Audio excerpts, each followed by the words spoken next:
sallallahu alaihi wasallam wa ala alihi wa ashabihi wa al-Fatihah. Bismillahirrahmanirrahim. Alhamdulillahi rabbil alamin. Ar-Rahmanir Rahim maliki yaumiddin.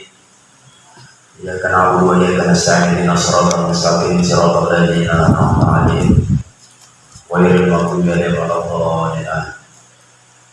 Bismillahirrahmanirrahim. Muhammad ridwanullahu bina lahum al-Fatihah. Bismillahirrahmanirrahim. Alhamdulillahirabbil alamin arrahmanir rahim maliki yaumiddin. Iyyaka na'budu wa iyyaka nasta'in ihdinas siratal mustaqim siratal ladzina an'amta 'alaihim ghairil maghdubi 'alaihim waladdallin. Rabbi shrah li sadri wa yassir li amri wa hlul 'uqdatam min lisani yafqahu qawli amma ba'd. Sampai Hasan.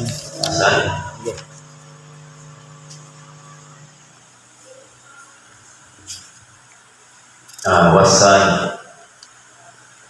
yang kedua dari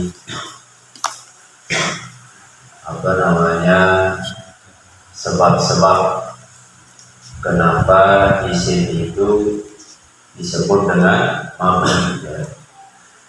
Ada yang mabni karena terjadi keserupaan terhadap huruf.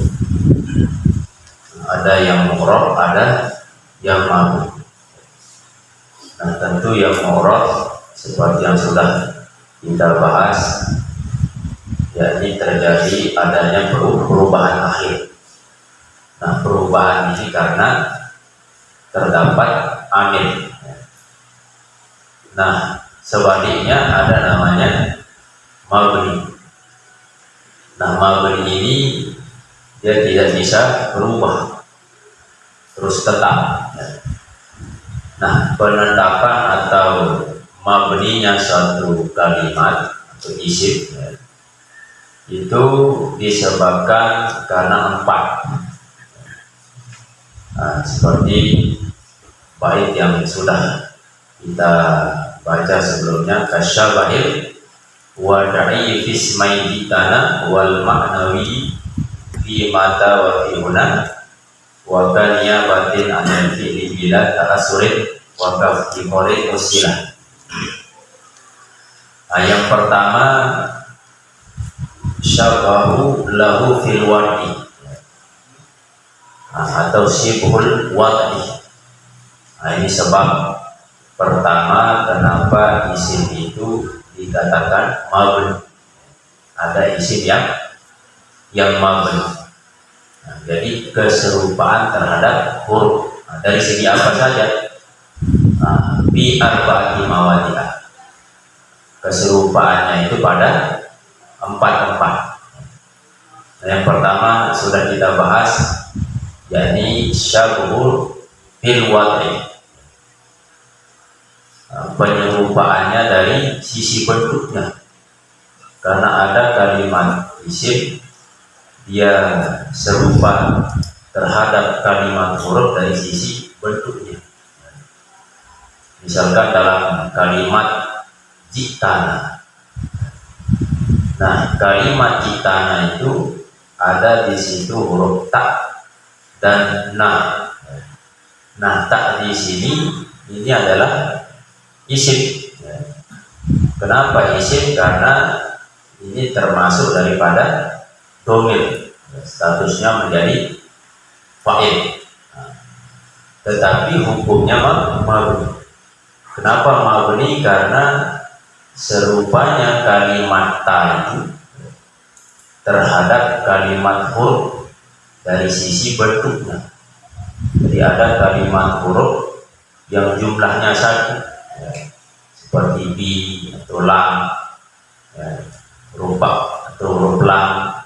Itu serupa kalimat ta itu isim itu dengan huruf, atau yang serupa dengan huruf yang jumlahnya 2, seperti nun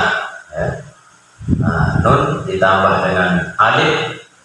Nah, ini 2 huruf isim, i'rabnya di situ sebagai maf'ul, tetapi dihukumi mabni karena keserupaan na itu terhadap huruf dari sisi bentuknya, bentuk dua huruf, karena banyak huruf-huruf yang terdiri dari dua. Nah, itu alasan yang pertama kenapa isim itu mabni, karena keserupaan terhadap huruf. Nah, keserupaannya itu dari sisi bentuknya. Ada kalimat isim dia serupa dari bentuk huruf. Ada huruf yang bentuknya satu, ada yang bentuknya dua. Nah, itu ada kemiripan. Nah, sekarang yang kedua, alasan isim itu mabni, ya, keserupaan terhadap huruf. Nah, dari sisi apanya? Syabahul ismi lahu fil makna, yakni keserupaan isim terhadap huruf bil makna, dari sisi makna. Jadi ada kalimat isim maknanya itu mirip ataupun sama dengan huruf. Kalau tadi dari sisi warni, peletakannya atau bentuknya. Nah, yang kedua ini dari sisi maknanya. Wahwa, dan yaitu ismani, keserupaan isim terhadap huruf dari sisi makna itu ismani, ada dua.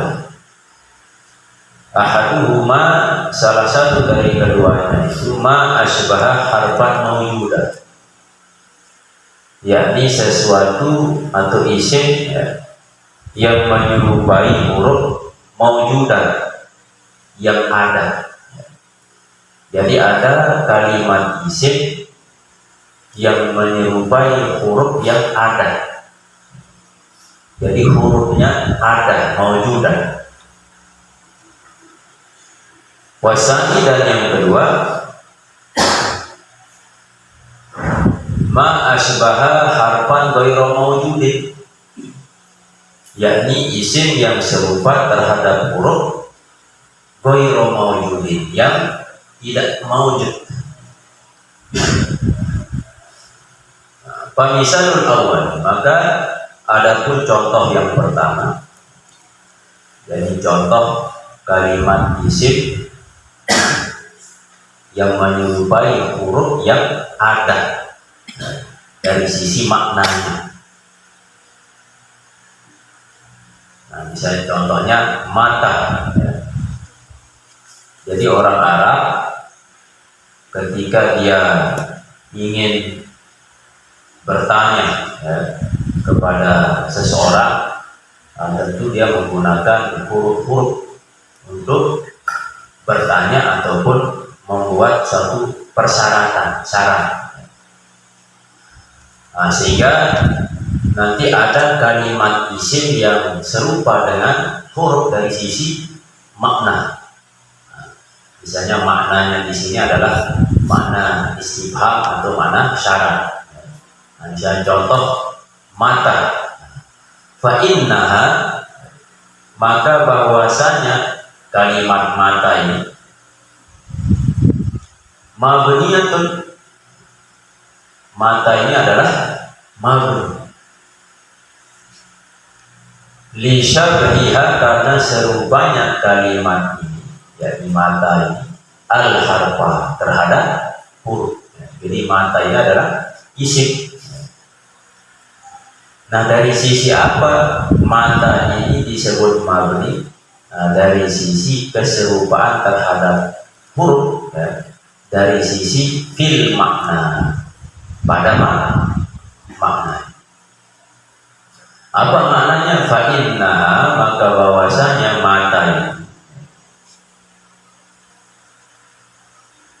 tusta'malu, dipakai, ya, lil istifhami, untuk menunjukkan makna istifham. Jadi kita tahu ketika kita atau orang Arab bertanya dengan seseorang pada seorang, tentu mereka menggunakan huruf-huruf istifham seperti hamzah, ya, Tuhan, atau contoh yang lain. Nah, ini ada kalimat isim. Nah, makanya dijadikan isim itu mabni karena dia serupa terhadap huruf dari sisi makna. Apa maknanya? Istifham. Nahu mata takumu, mata takumu, kapan engkau berdiri, atau bila engkau berdiri. Nah, kapan, ya, istifham berarti. Walisyarti, nah ini jika menunjukkan mana syarat, mata yang menunjukkan mana syarat. Jadi mata ini bisa mata istifham, bisa menunjukkan mana syarat. Mata takum aku, nah, bila kau berdiri, aku pun juga berdiri. Wa fil halataini, dan pada dua kondisi itu, dia yakni yaitu musybihatu li harfin mawjudin, atau musyabbihatu li harfi mawjudin, li harfin mawjudin, yakni serupa terhadap huruf yang mawjud, huruf yang ada. Nah, mana huruf yang ada itu? Li'anna, karena bahwasanya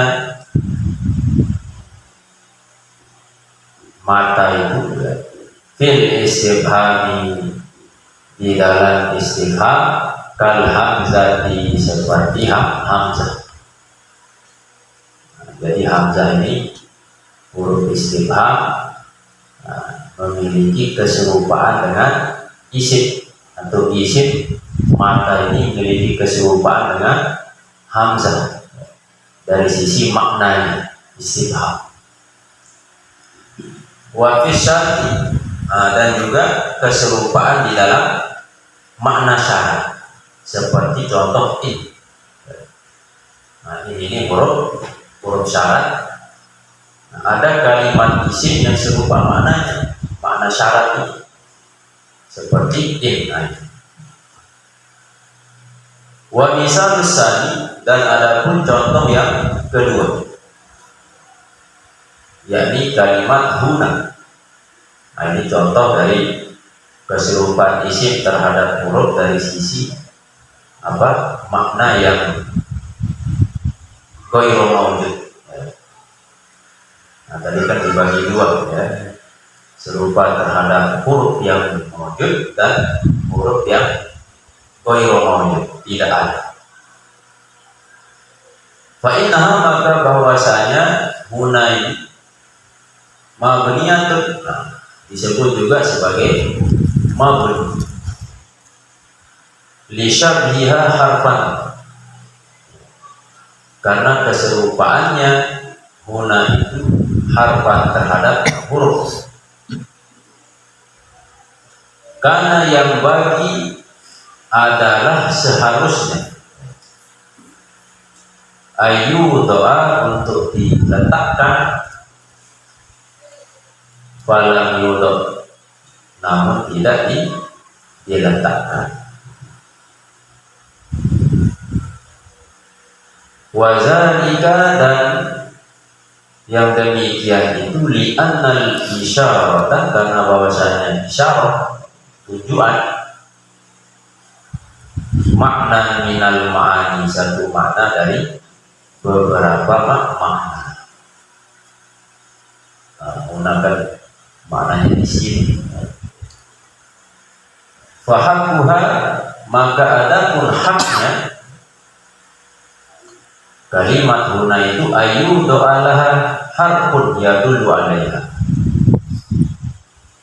bahwa meletakkan laha baginya harfun, yakni huruf, yadullu alaiha, yang menunjukkan alaiha, atasnya.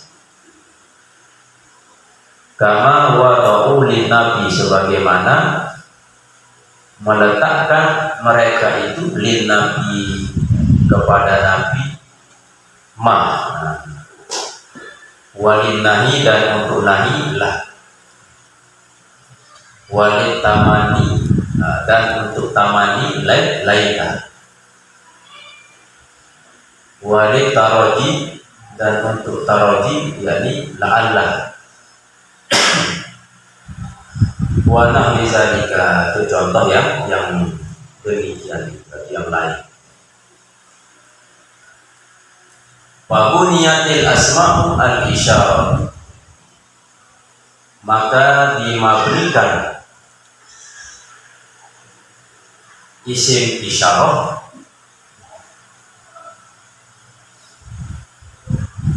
li syabbiha fil makna, karena keserupaannya isim isyarah itu fil makna, di dalam makna, harfan muqaddara, yakni terhadap huruf yang dikira-kirakan. Nah, jadi intinya untuk alasan yang kedua, isim mabni itu diserupakan terhadap huruf dari sisi maknanya. Nah, dari sisi makna ini ada yang serupa terhadap huruf yang ada yang serupa terhadap huruf yang tidak ada, ghairu mawjud. Nah, keserupaan huruf isim terhadap huruf yang ada itu dari sisi maknanya, nah ini contohnya mata. Mata, ini keserupaannya dia terhadap huruf dari sisi makna. Maknanya bisa istibham atau makna syarat. Nah, jadi kalimat mata ini dia serupa terhadap huruf yang ada seperti hamzah atau in. Nah, sedangkan yang kedua, muna di sini itu keserupaannya terhadap huruf yang tidak ada. Nah, jadi harfan muqaddar. Nah, dari sudut itu sehingga kalimat itu dijadikan sebagai mabni. Nah, ini alasan yang kedua. Awasalisu, yang ketiga, syarhu lahu biniyabah, keserupaan isim itu terhadap huruf biniyabati, di dalam niyabah, yakni mengganti anil fi'li, dari kedudukan fi'li. Wa adami ta'asuri bil amil, dan tidak adanya pengaruh bil amil dengan amil. Nah, jadi yang ketiga ini keserupaannya dari sisi niyabah, dari fi'il, dan tidak berbekas atau tidak ada pengaruh bil amil dengan amil. Wa zalika ka asma'il af'al. Dan yang demikian itu seperti isim fi'il. Jadi disebut isim fi'il karena kalimat isim itu menempati ataupun berisi makna fi'il, tetapi tidak bisa dimasuki tanda fi'il. Nah, misalkan contoh seperti daroki zaidan. Nah, kalimat daroki ini adalah isim fi'il, di mana susullah, adrik, susullah, dari sisi maknanya menunjukkan makna amar, susullah. Nah, tetapi kalimat isim ini menempati kedudukan fi'il, mengganti tempatnya fi'il. Wa adami ta'assuri bil amil, dan tidak terpengaruh dengan amil. Jadi tidak bisa dia nanti kemasukan amil sehingga terpengaruh dengan amil lain. Seperti daroki zaidan, Fataroki mabniun. Nah, maka lafaz taroki ini adalah mabni li syabhihi bil harf, karena serupanya kalimat taroki itu bil harfi, dengan huruf, fi kaunihi, pada keadaannya itu apa namanya, taroki. Ya'malu, atau huruf ya'malu, dia bisa beramal atau mempengaruhi. Wala ya'malu fihi ghairuhu, namun tidak bisa dipengaruhi oleh lainnya. Nah, inilah ciri daripada huruf. Jadi salah satu ciri huruf itu dia mampu mempengaruhi tetapi tidak bisa dipengaruhi. Misalkan ada kalimat Zaidun diawali dengan ba, maka dengan adanya huruf ba itu menjadi Zaidun, maka adanya ba itu mempengaruhi kalimat setelahnya. Tetapi status huruf yakni ba itu tidak bisa dipengaruhi. Jadi walaupun di awalnya ada amil apapun ya, tetapi tidak bisa baru dan seterusnya.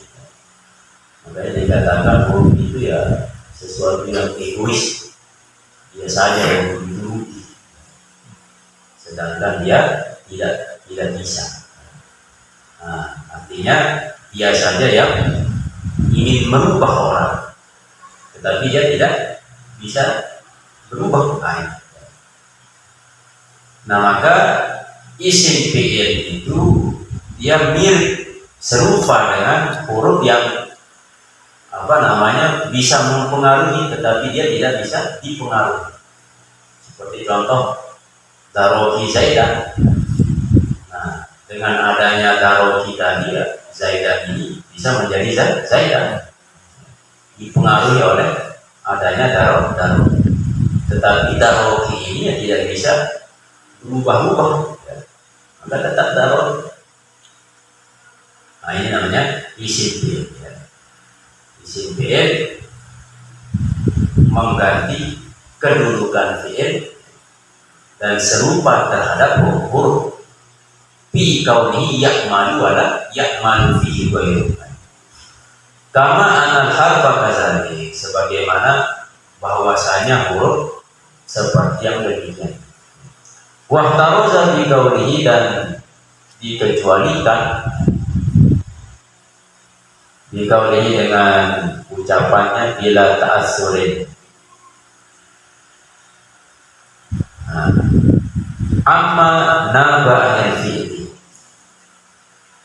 dari isim yang mengganti dari fi'il, wa huwa muta'assirun bil amil.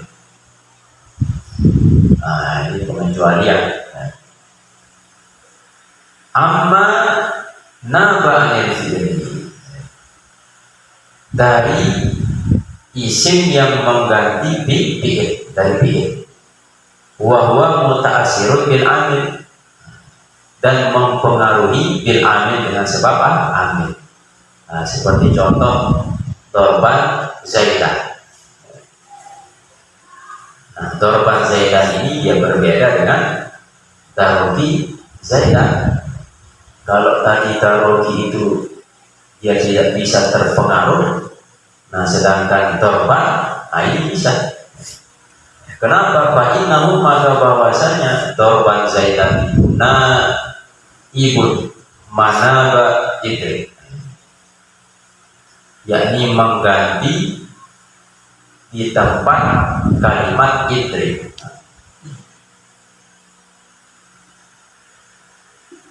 Walaisa bimabni, dan tidak dorban ini sebagai mabni. Li ta'assurihi bil amil, karena mempengaruhinya bil amil dengan amil. Fa innahu mansubun bil fi'lil mahdhufi, maka bahwasanya dorban ini dinasobkan bil fi'il mahdzuf, dengan fi'il yang mahdzuf. Bi khilafi darogi, nah, berbeda halnya dengan lafaz darogi. Fa innahu, maka bahwasanya darogi wa in kana naiban, meskipun adalah darogi itu naiban, sebagai penggantian adrik dari kalimat adrik, falaisa muta'assiran bil amili, maka tidaklah mempengaruhi bil amili dengan amil. Wa hasilu ma zakarahul musannif, dan kesimpulan apa yang sudah disebutkan oleh Tuan Musannif, annal masdara al-mawdu'a, bahwasanya kalimat masdar al-mawdu'a yang diletakkan mau di al-fi'li, di tempat fi'il. Nah, ini contohnya tadi. Wa asma'al af'ali, dan isim fi'il.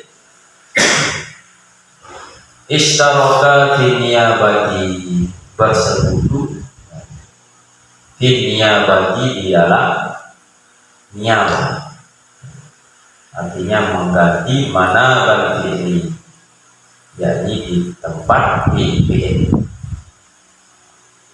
Sama-sama baik isim fi'il ataupun masdar tadi ya, itu sama-sama menempati kedudukan fi'il, mengganti di kedudukan fi'il. Lakinnal masdar muta'assirun bil amil, akan tetapi masdar itu muta'assirun bil amil, yakni berpengaruh atau terpengaruh dengan amil.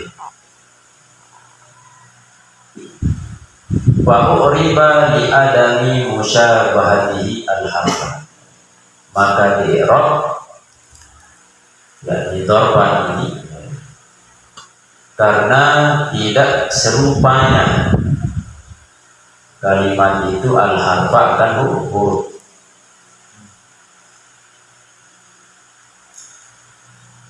Wa asma'ul af'ali, dan adapun isim fi'il ghairun muta'assiratin bil amil, tidak terpengaruh dengan amil. Babuniyah, maka dimabunikan, ya ditaruh kita li musyabahatiha al-harfa, karena keserupaan taroki itu atau isim fi'il itu al-harfa terhadap huruf. Fi annaha, dalam atau pada bahwasanya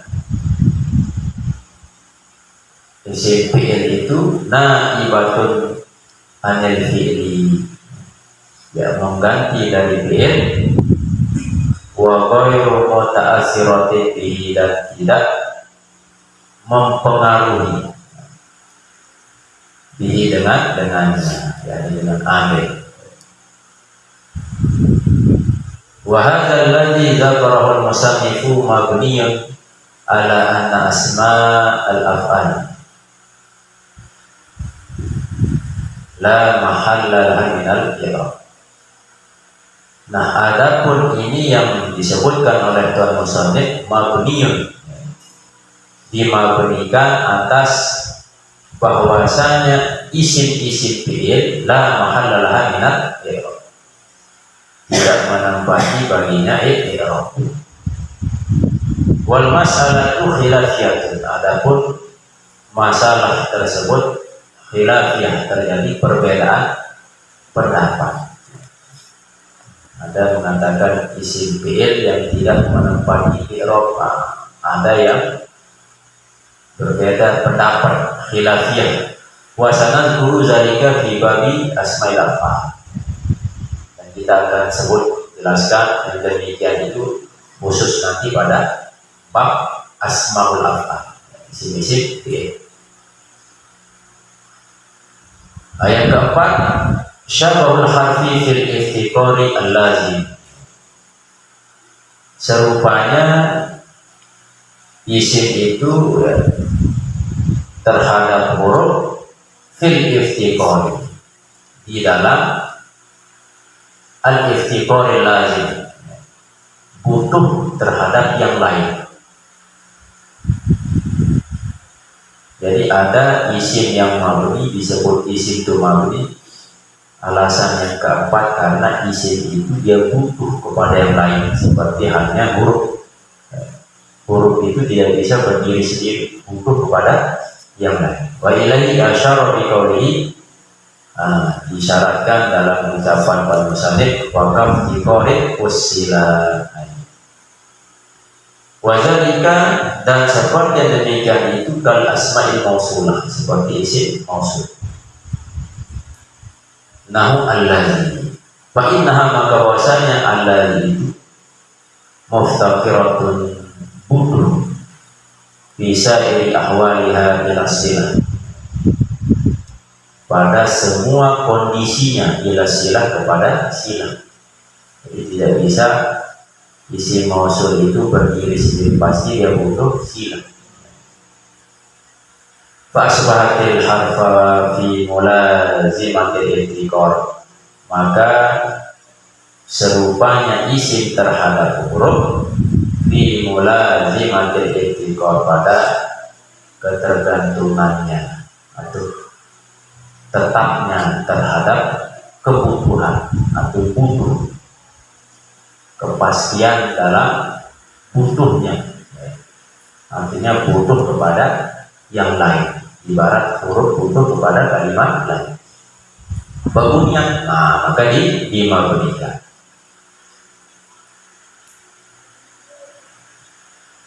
Wahasilul baitain,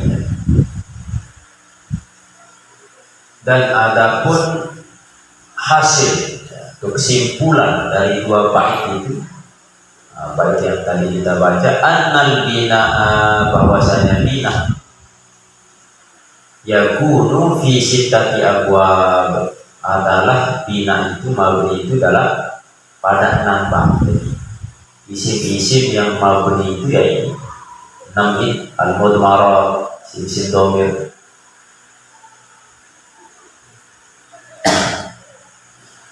wasma isyarat, isim syarat, isim istifham, wasma isyarah, wasma af'al,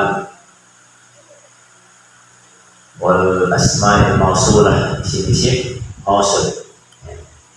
Dan ini contoh-contoh daripada isim yang mabni.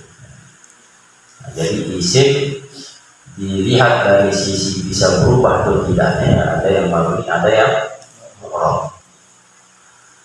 Nah, yang mabni yang tidak bisa berubah, yang mu'rab bisa berubah.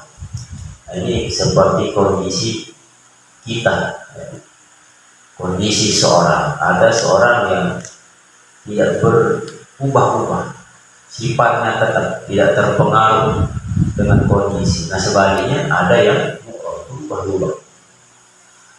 Nah, tentu perubahan itu ibarat manusia ini yang tidak akan bisa tetap pasti berubah. Nah, sehingga ulama nahwu itu ketika mengkaji ilmu nahwu khusus bab i'rab, perubahan tidak terlepas dari karakter manusia yang berubah. Ada yang perubahannya ke rofa, ada yang khofat ataupun jazm, tunasab. Nah, tergantung dari tanda-tanda atau pengaruh dari dalam ataupun dari luar. Seperti yang ma'ruf sering kita pelajari bahwa i'rab rofa tanda aslinya dhamma.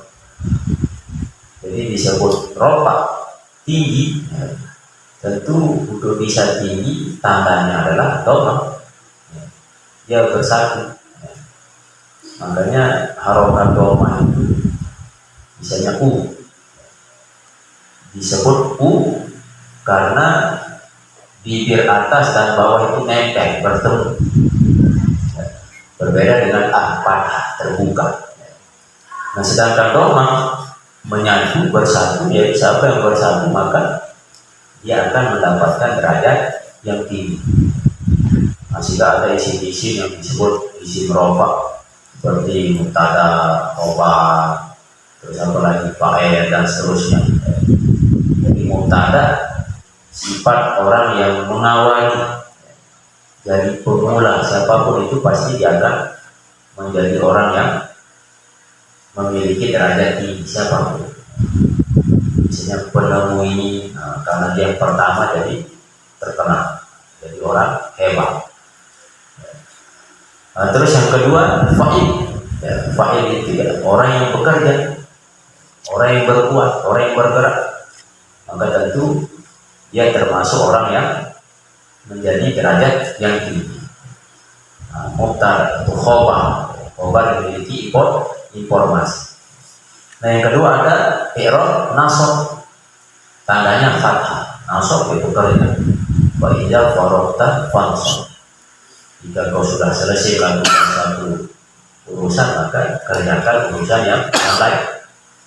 Nah, jika seorang yang terus kontinu dalam beraktivitas, terus berusaha, maka fathah, tandanya fathah, terbuka jalan nasibnya, terbuka kebaikannya, terbuka keberkahannya, terbuka.